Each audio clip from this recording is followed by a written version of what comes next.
Childhood is a time of discovery. While we learn a lot about ourselves, including talents, while this can be a joyous celebration of our skills, others may possess talents that shock people. For me, it was the latter. At 7 years old, I began to have extremely vivid dreams and premonitions. These dreams would involve realistic visions of locations I have never been to, people I've never met, and events that would transpire later. One of these instances occurred with my friend Tiffany and her family. Tiffany was an only child. One day, she and I were playing in her living room, and she was drawing a picture, and so was I. I drew a picture of her family, her mom, her dad, herself, and a baby boy with brown hair. When I drew this picture, Tiffany said to me, "My mom can't have any more babies, and I do not have a little brother." And I said to her, "She will have another baby, and he will be your little brother." A year went by, and eventually Tiffany moved away. Her mother got a better job in a different town and wanted to relocate because the area we lived in was getting rough anyway. I hadn't heard from Tiffany because we didn't keep contact after she moved. So I kind of forgot about her. And one day when I was 21, I was scrolling on Facebook and I saw a picture of a woman named Tiffany, and I knew it was her. I added her on Facebook and we began to converse. Tiffany was telling me about her life and how she changed a lot. Her mom moved to a town over, and also she had a little brother, and he had the brown hair that I described in the picture all those years ago. He was born 2 years after I drew that picture, and that always stuck with me. My mother was shocked by my visions because many of them came true. She would get scared of what I would say and ignore me, and sometimes she would tell me to shut up.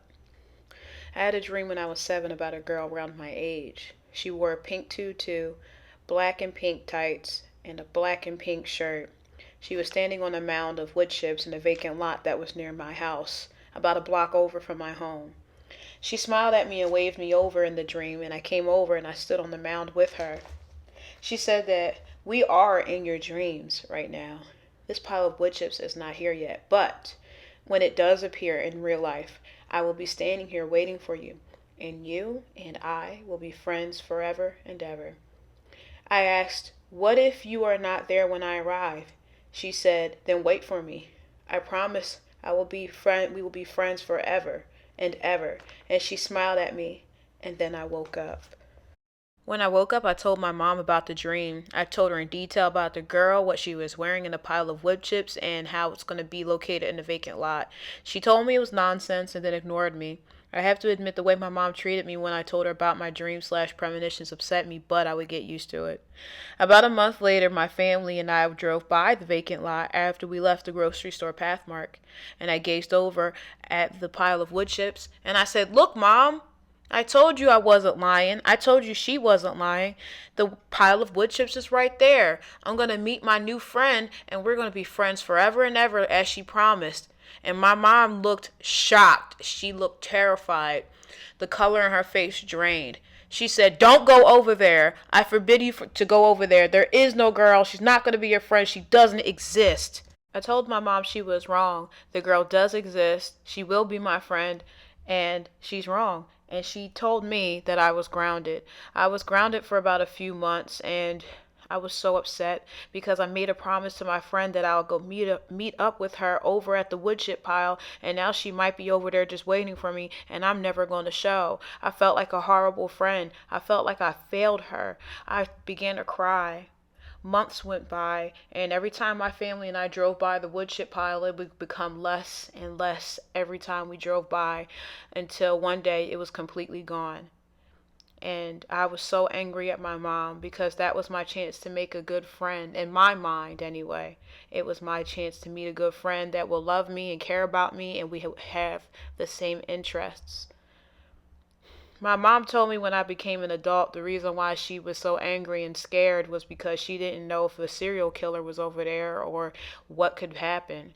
But I said to her in my adult years, I don't know why she would think that because it was just a dream of a girl that told me that she'd be my friend forever and ever.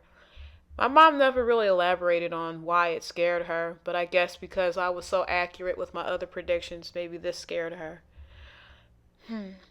Till this day, as an adult, I always wonder if that girl really existed and if she really was going to be my friend forever and ever.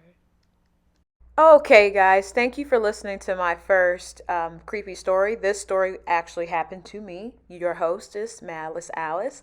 And I would like for you guys to submit some of your scary stories so I can read them and we could get this creepy, scary, fun community going. If you have any questions about the story that I just told, please don't forget to leave comments below. Let's get the comment section going, like the video, and also share it. I am Malice Alice, and I'm signing off.